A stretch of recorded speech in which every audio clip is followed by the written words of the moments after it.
पुढील बातमीकडे तहानलेल्या लातूरकरांना राज्य सरकारनं एक गुड न्यूज दिली आहे। लातूर शहराचा पाणी प्रश्न मिटणार असल्याचं महसूल मंत्री एकनाथ खडसे यांनी म्हटलंय। तहानलेल्या लातूरकरांना आणखी दिलासा देण्याचा राज्य सरकारचा हा प्रयत्न। तेरणा नदीवरील माकणी धरणातून बंद पडलेली मातोळा पाणी पुरवठा योजना पुन्हा कार्यान्वित करण्यात आली।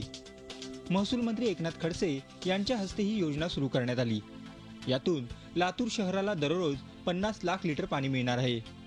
यात औसा MIDC ते लातूर MIDC पर्यंत पाईपलाईननं 20 लाख लिटर आणि टँकरनं पाणी पुरवठा करण्यात येणार आहे। तर दुसरीकडे रेल्वेने मिरजहून लवकरच 3 दिवसात 50 लाख लिटर पाणी उपलब्ध होणार आहे। त्यामुळे लातूरची तहान भागवण्यासाठी सध्या 1 कोटी लिटर पाणी मिळणार आहे।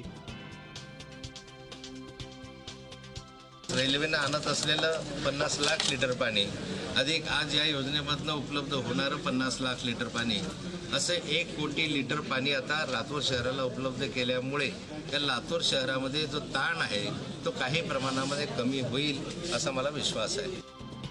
लातूरचा पाणी प्रश्न कायमचा मिटवण्यासाठी राज्य सरकार गंभीर असून त्यासाठी उजनी आणि माजलगाव धरणाची चाचपणी सुरू असल्याचं खडसेंनी यावेळी सांगितलं।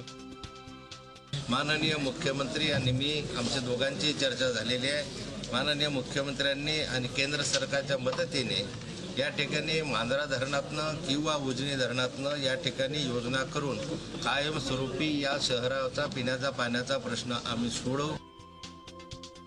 या दौऱ्यात महसूल मंत्री खडसे यांनी लातूर रेल्वे स्थानकावर जाऊन रेल्वेनं होणाऱ्या पाणी पुरवठ्याची पाहणी केली। तसंच ज्या विहिरीत रेल्वेचं पाणी टाकण्यात येतंय त्याच्या पाईपलाईनचा शुभारंभही करण्यात आला। एकूणच लातूरचा पाणी प्रश्न सोडवण्यासाठी राज्य सरकार गंभीर असल्याचं या निमित्तानं दिसून आलंय। शशिकांत पाटील, झी मीडिया, लातूर। झी 24 तास रहा एक पाऊल पुढे।